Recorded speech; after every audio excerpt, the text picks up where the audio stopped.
Russell, Yes. how about some kind of introduction Are to are our you are you guys ready? We're ready now. Okay. Well, Craig, thanks for doing this today. So tell us really, what do you mean about trees for the forest?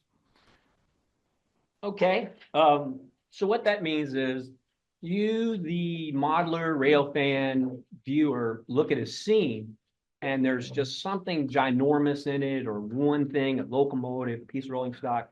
It jumps out at you, and that's all you focus on. You don't focus on the rest of the scene. You lose it. So some of this came out of we used to have, when Kodachrome was a real film, everybody remember Kodachrome? So I used to shoot tons of slides in Norfolk Southern, CSX, everybody, and we'd have a show once a month. Well, my stuff would come up, and Lee Gordon and all these guys would just go, "Hey, you should have brought your weed eater. You should have picked up that cup. There's a shadow on the nose." So all these things were driven into me by that. And then, of course, I quit rail fanning, and then I became a better modeler. So that's what this is for you. Trees for the forest. Can you look at a scene and say, what's the most important thing in that? Or can I model all that? The first slide in this show is way overwhelming, but it's kind of fun. So that's really what this was about. Again, this is what I said. These are a few examples. All these photos are from my collection. I feel free, or you feel free to ask me for it. I will send you all of them. You just have to say from the collection of Craig Hatter. If you put it in anything, you publish it. Other than that, I don't really care because they're all mine. So here's the first one. It's a lot. Cool. This was the center spread of the PC Post 3 years ago.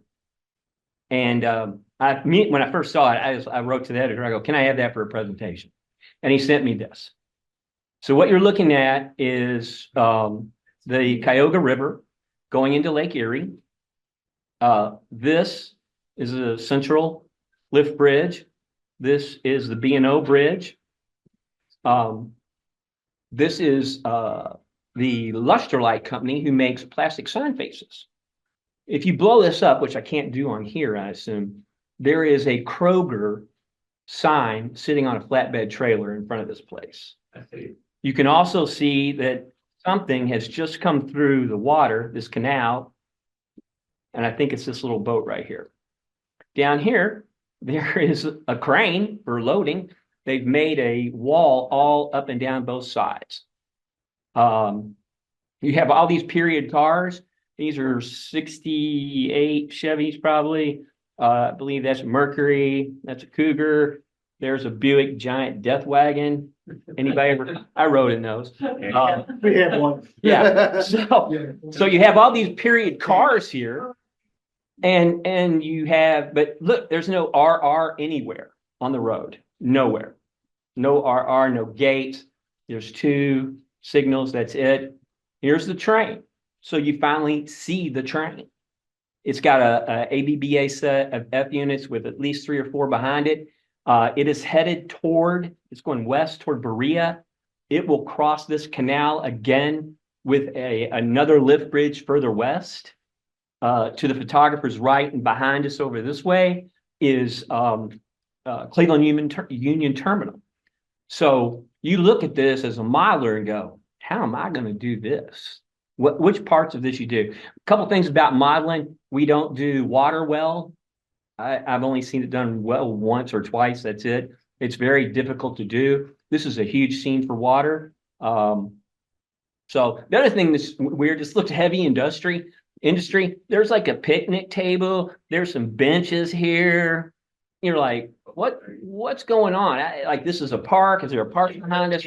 There was no other context other than what this was for the consolidation of the facilities by the Penn Central in Cleveland. That's what this was about. So then the other thing too is guardrail, all these cans, 55-gallon drums. I mean, they did everything. Here's a concrete wall.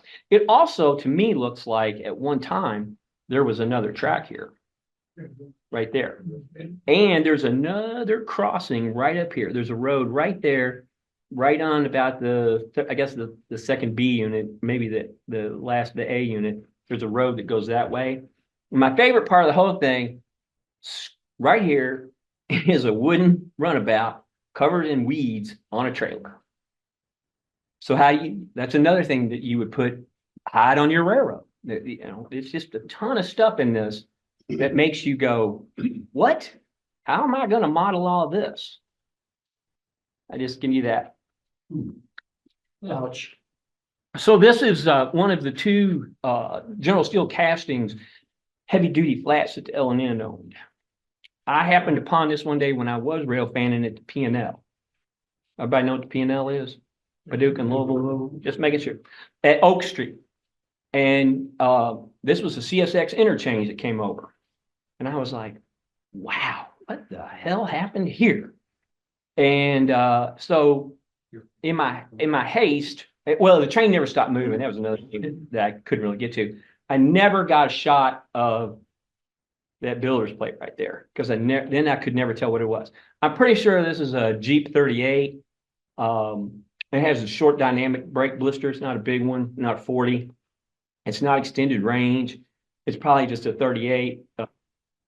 And so the thing they're doing is they're taking it to Paducah and probably having it rebuilt because it's got a straight frame. If it bends the frame, you just toss it. That's it. There's no salvaging it. You might salve other pieces of it. One thing I want y'all to take note of is the color of this electrical box. This is the back of the cab. This is where this will be. This is the blower right here that blows into this duct that cools the traction motors. There is the alternator generator, and there is the diesel. And back here will be the air compressor. It's amazing that all of that's intact, given the damage. There's no doors on it. The best part for me is how they attached it. So right here on this particular GSC, you'll have wooden boards on this deck. They've removed them so they can put these giant oak blocks here to set the frame on and then weld it with rods here. This locomotive only has no steps. Everything's gone from it. It does have a straight pilot though, right here, from what I can see. Some of the handrails are still here. And the toilet is visible. There's no control stand. That would have been over here. No seats. I'm like, you're just like, what? Now, I was also told later, somebody saw this and go, yeah, Craig, the remains of everything is in the gondola behind it. The cab and the other pieces. Now, anybody stood next to a gon on the side of a real railroad, they're 4 foot tall. The railroad's about 18 inches tall. That's 5 feet. There's no way a human my size can even look in there and take a picture, and I'm not climbing on a moving train. I was probably wearing a business suit, so I can't do that anyway. So that L&N flat car, is that the same one that class 1 model? Yeah, this is the class 1 car right here. And they have it in the L&N scheme. They do. And they had two. I have two. I have a CNEI and an Erie Lackawanna. I model Penn Central 1974. Yeah, all the boos and hisses, and I can hear it. So I did not buy a Penn Central one. I have enough green on that railroad now anyway. I don't need that. But I have one for old, and the Erie Lackawanna would be my newer one. And I've made a couple loads for them. I just haven't put them in the contest yet. I still have to weather the cars more. So I just want you to remember that green color, okay? This is, well, people who used to build cars used to call this GM Seafoam green. Yep. This is the color of every locomotive on the inside. Even SD60s that the NS owned, you'd open the doors and they'd be this color. And they just used it forever. So this is kind of a mystery. I bought this off the internet. I wanted it for this load. This is a U.S. Navy fire truck, and it's sitting on what looks like little cushions. If you blow this up, this isn't wood blocks. It's like it's on foam or something. They're these blue things, but underneath them is wood, tons of tie downs, at least 8 or 10 per wheel. So I think the photographer shot this. He probably shot it from the front And then when he saw this individual right here, this is a hobo or unhomed person riding on his flat car. He's not working for the railroad. And I was like, what? There's a date of May of '63, and this car was shopped. So it's odd because that local or that fire truck is, I believe, a Ford. That's a big job, and they quit making them in '56 or '57 because that's when the C's came out, and then the big F's that you see now. That's when they started making them. So I just think the photographer probably shot this from the front, got the fire truck, and then as this guy rolled by, he's like, "Holy cow! I'm gonna take a shot of him too," because this is the only shot I got of this. And then right here, this is well, my face is blocking it, but right here is the front of a car. This is a bi-level auto rack. And he probably took a picture of that too. Hey, Craig. Yeah. You do minimize, yeah. Yeah, we're gonna minimize it real quick. Minimize me. Yep, hover on it. Hover on it, click the little dash. Yeah. All right, there we go.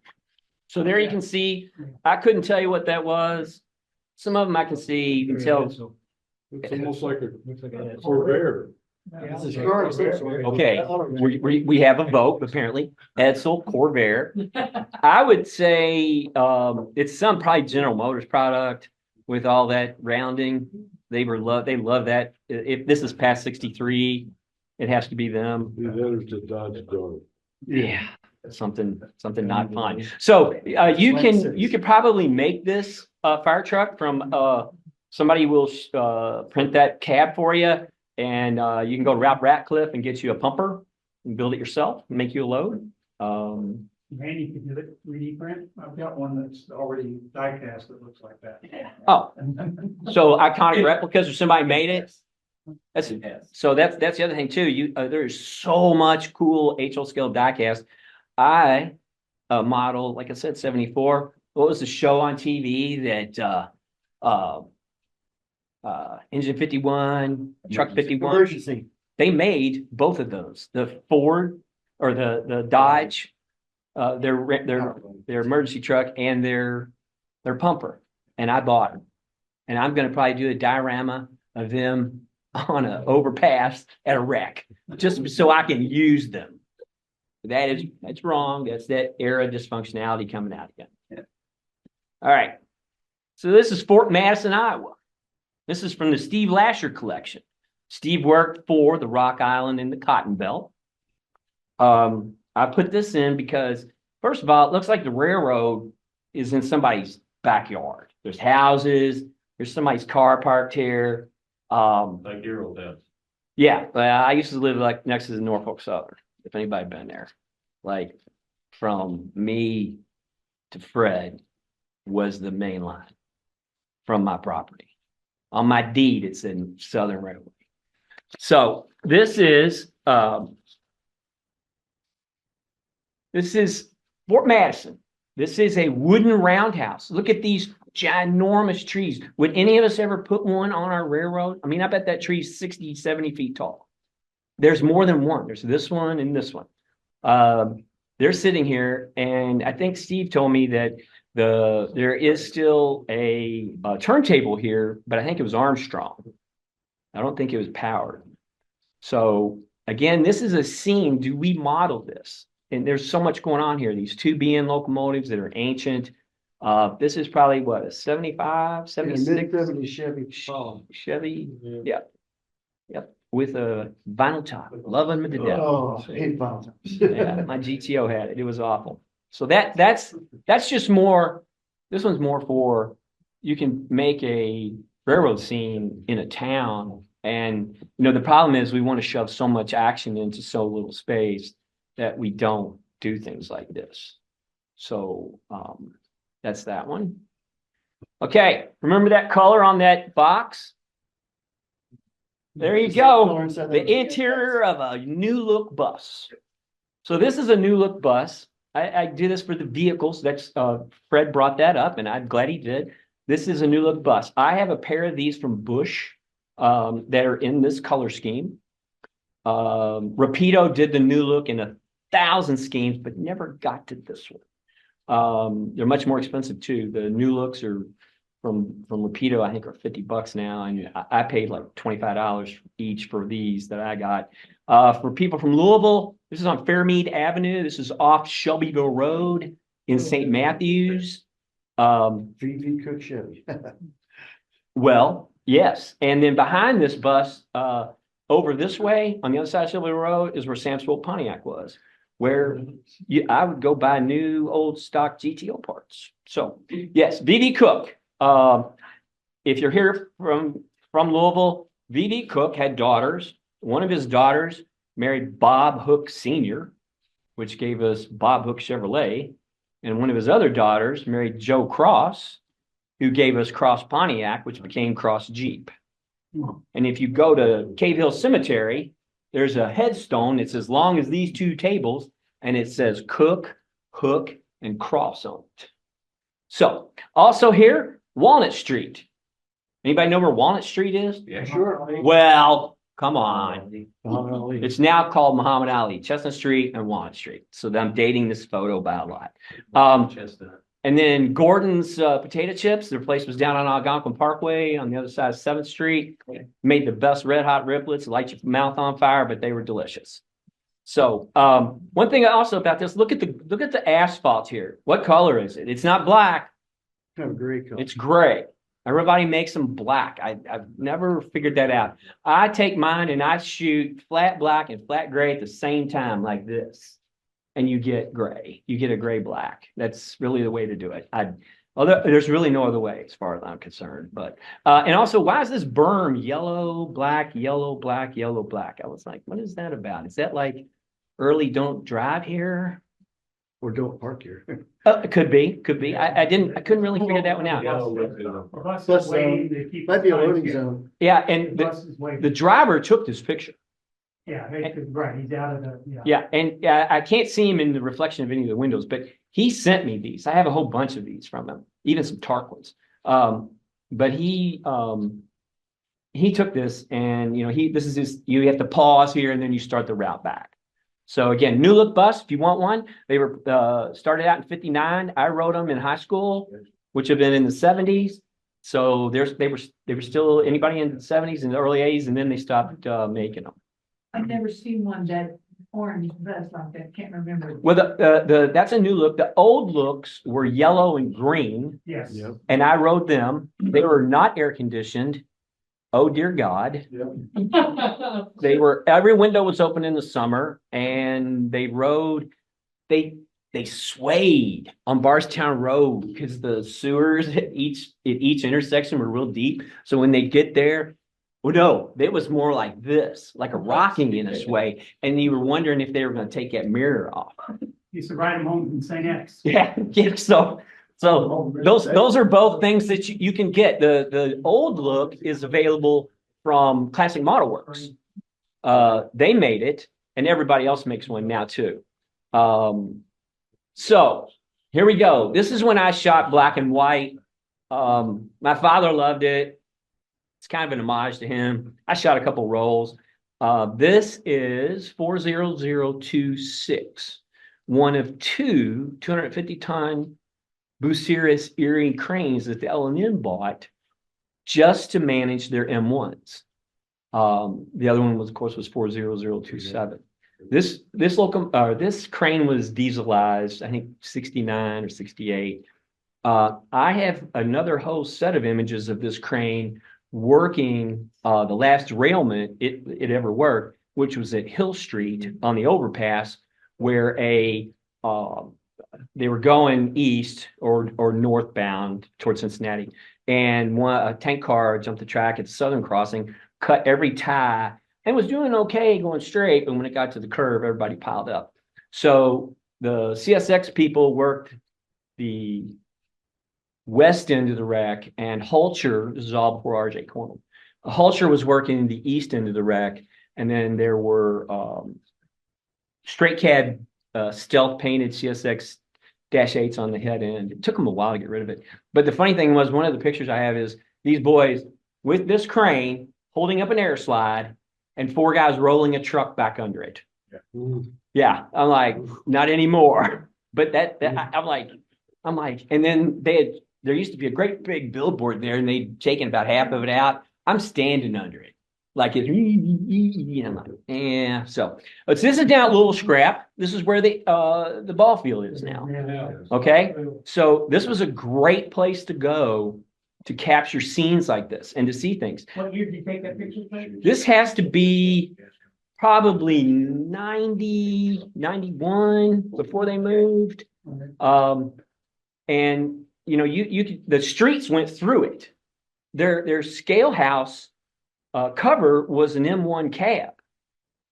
It was the coolest thing ever. And so you can see this big pile of wheels right here from the railroad. There was a guy setting this machine and he would pick the axle up, pop that wheel off, rotate it, pop the other one off, throw the axle over here and had a big pile of wheels. Literally, they did this all day long. I shot Sioux Line cabs down here. I shot pretty much I never saw any locomotive scrapped here, but anything you never imagined got scrapped here. Okay, that's scrapped.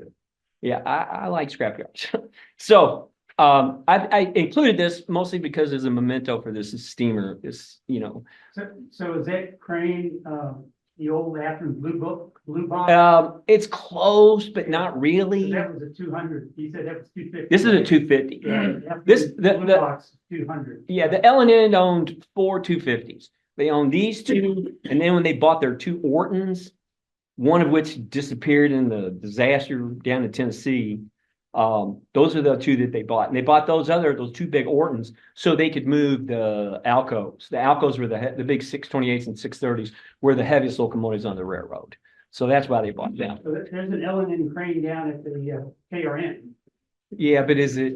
It's a smaller one. Yeah, they had 150s, 175s, 100s. So yeah. This is probably 150. But all this debris is from the scrapping of cars, of railroads. That's really all they did.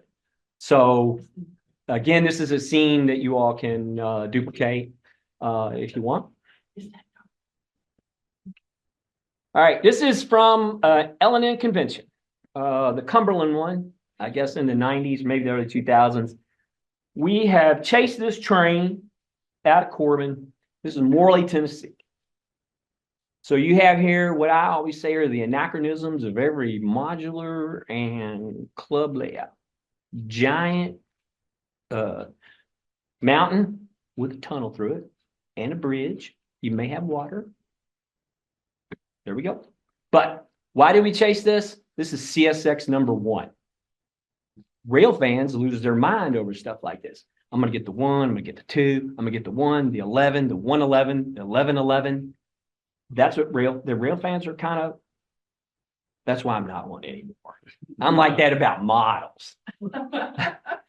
Well, when I modeled the L&N, I painted 2 Jeep 30s for my birthday. The 1007, which is October 7th, my birthday, and 1059, which is October 59 when I was born. And even worse, when I modeled the Penn Central, I have a Jeep 38 at 76, 77, which is the year I graduated from high school. So that's what rail fans will do to you. You pay attention to that stuff. I have a picture of my firstborn in the cab of 7777 on the CSX. The guy took Brian, and, hey, we'll get a picture up here. And I was like, okay, whatever. So yeah. What's cool about this is Morley, Tennessee, and this train is struggling with this coal train. There's a rail flanger here. This is all concrete ties. I mean, I have time to stand in the railroad and take this picture. I'm on a crossing. Over here is a road. Back this way to my left is a really cool Baptist church. And over here was a general store where we all went over. I'm with Ron Flannery and Gordon and Jeff Kubler and all Kid Kittinger, all those crazy men, the mafia from the L&N were chasing this train. Oh no, you've never had nothing until you've been on a train chase with these boys. But this is a thing that we model. I mean, but do we model this? Do we tuck all our scenery in this close?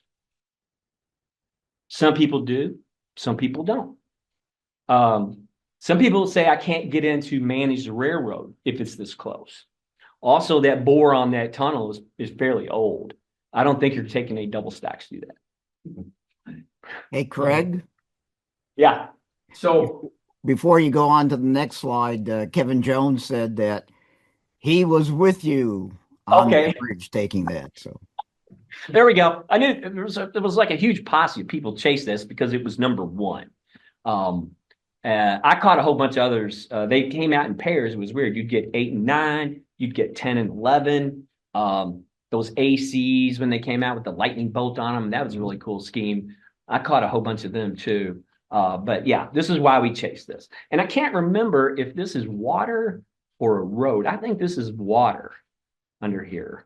Probably a creek or some drainage thing that they couldn't keep. They had to put this in. So, all right, next one. Here we go.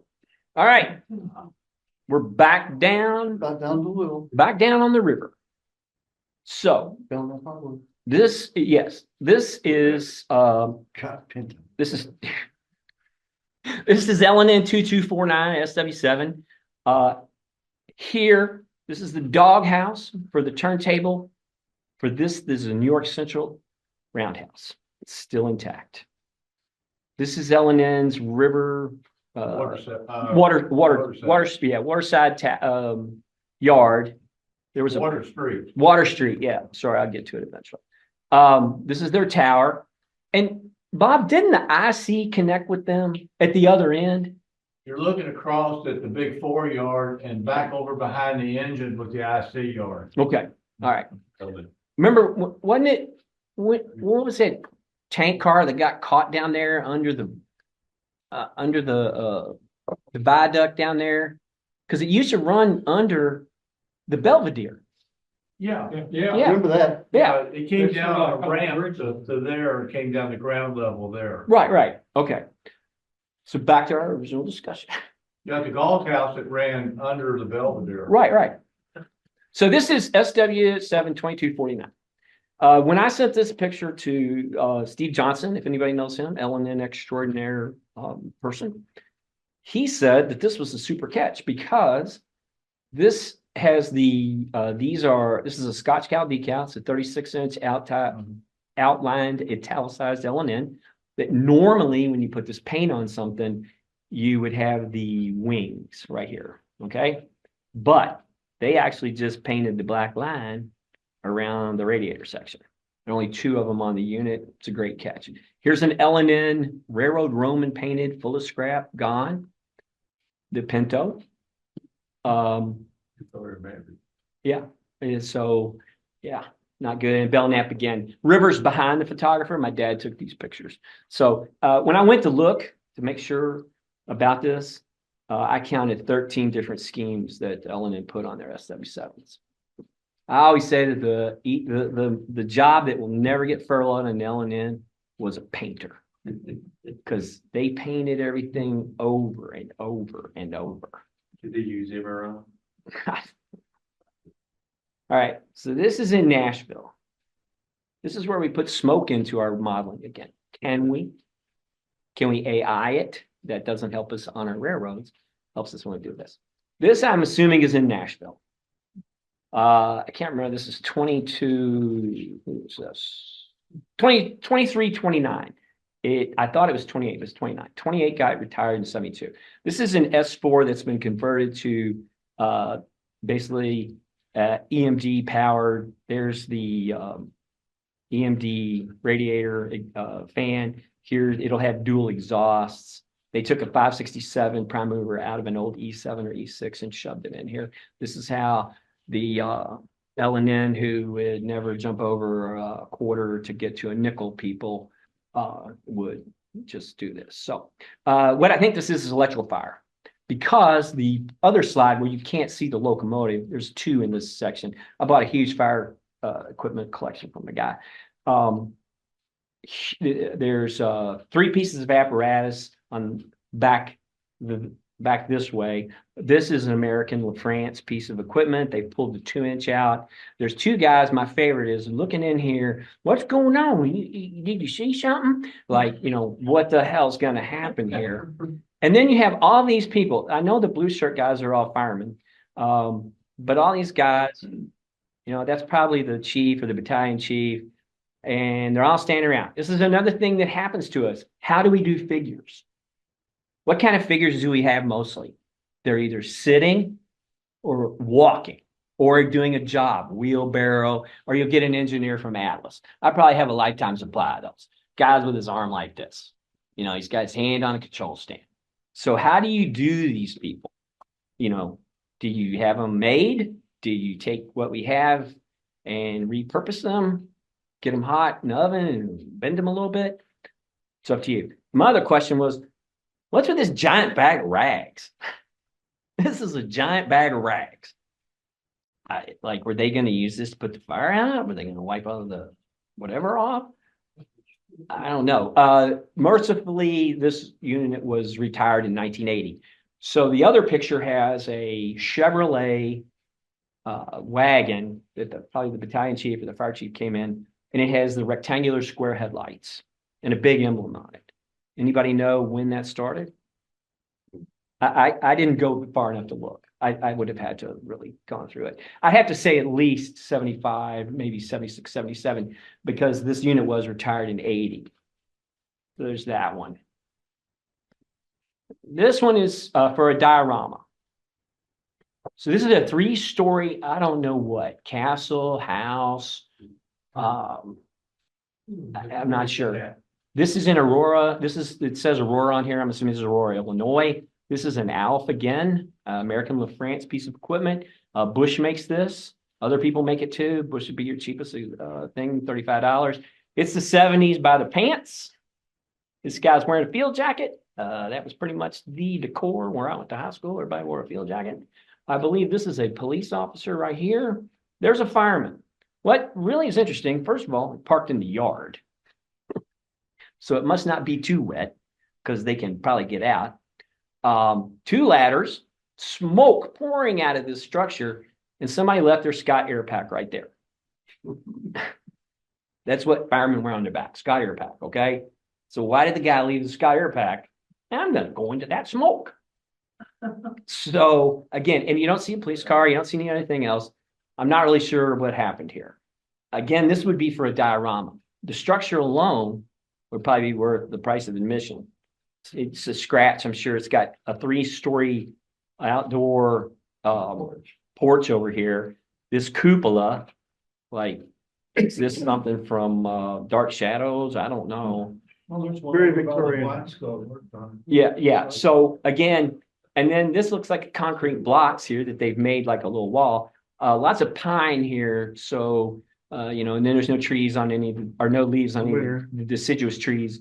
But everybody's not really cold. So I'm assuming this is a spring scene.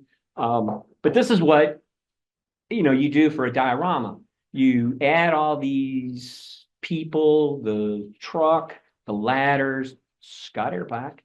I think, oh my God, it's slipping my mind. The guy makes all the fire equipment. Oh, he's online. He makes all this fire equipment, ladders, everything you want, sirens. You make tornado sirens. They're killer. But you could get all that from him, and you can make this scene, and you could probably put smoke in it. So again, this is more like, what do we do with figures? Does anybody have a good handle on figures?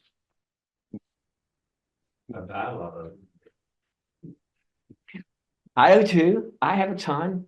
I even went to a vintage store and they had an HO scale set of pirates, metal figures. They were HO scale, and I bought them. What am I going to do with them?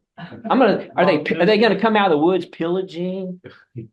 I mean, that was a very impulsive buy, but it wasn't expensive, and it was, you know, 6 guys. But one of them's got a peg leg and a big giant cutlass, and I was like, that's pretty cool. I'm getting that.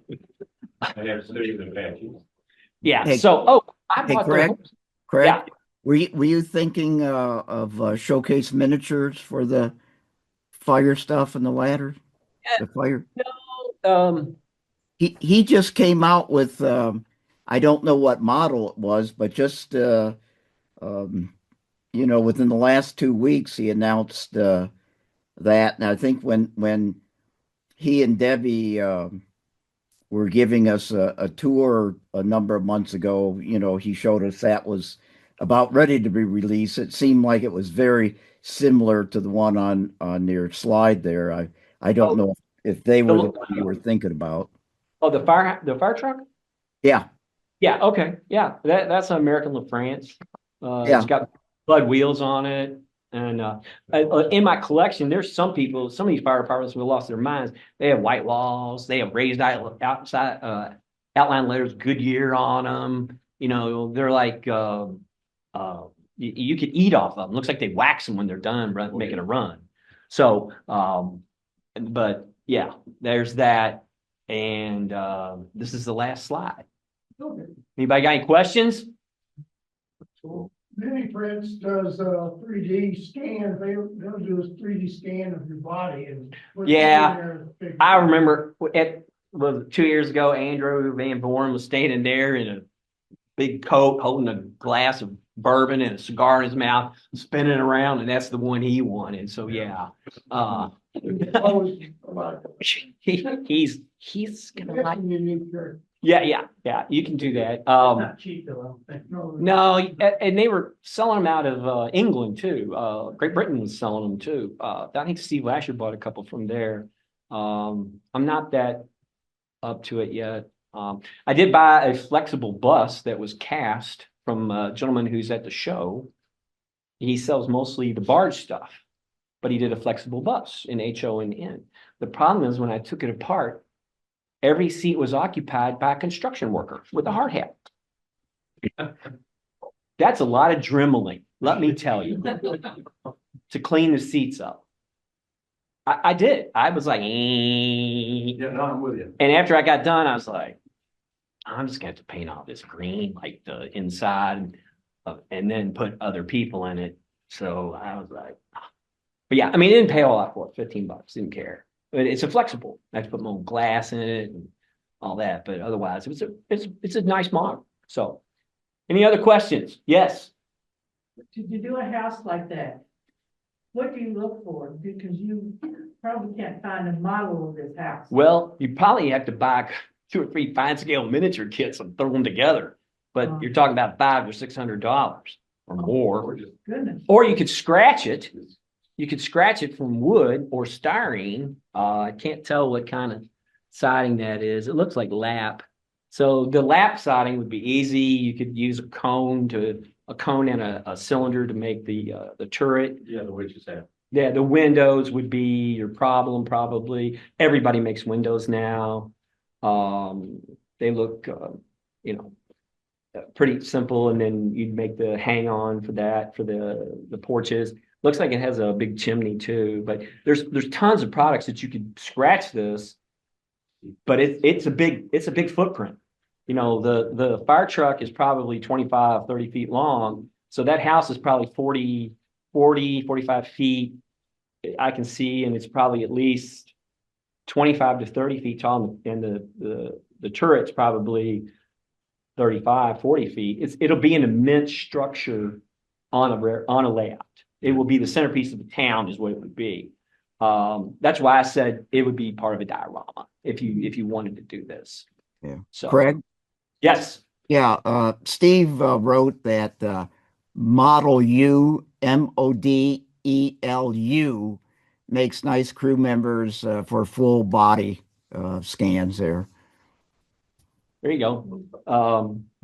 A lot of times I'll just take the ones that you buy in lots, and if you're going to put them in a bus, you just cut their legs off and stick them in the seats. And nobody, if you're looking inside my bus, you're too close. 3 foot, 3 foot, 3 foot. So, I mean, you have to make adjustments to your modeling when you're doing something in volume and or that's not available. You have to find something that works for you. So yes, it's kind of like weathering. How do you weather? Well, there's a million different ways, right? At least. At least, right? I have more brushes than Sephora. I have every sponge made to known mankind for women to put makeup on. I mean, seriously. I mean, so again, It's what you do, how you do it. There was an article I read, some guy on Model Railroad Hobbyist was talking about, it's not this, it's just you practice. And I go, yeah, but you got to have the right tools to practice with. So, but I digress. Any other questions? Good presentation. Thanks. And if anybody wants this, you can just email me and I'll send it to you. If you just want the slides, or the images, I can send you the images. Anybody who wants my LNN collection, 3,000 images, you bring a big flash drive, give it to me. I'll download you my slides. If you want it. I mean, it has to be a big one. It has to be at least 16. Yeah. And if you want the trucks are like 900 slides and images, and then they've all been scanned at 6,000 DPI. They're very large files. They're not suitable for publishing yet. I mean, if you did, plus all the slides are gone. So what I did is I scanned all these on a really killer scanner, and then I sold all those slides on eBay and bought a lot of lock sound dope locomotives. Okay? That's how that worked. You're going to pay me $45 for one LNN slide. Yes. So that's it. Thank you all. Thank you. Thanks, Craig. Thanks, Russ. Thanks for coming, everybody.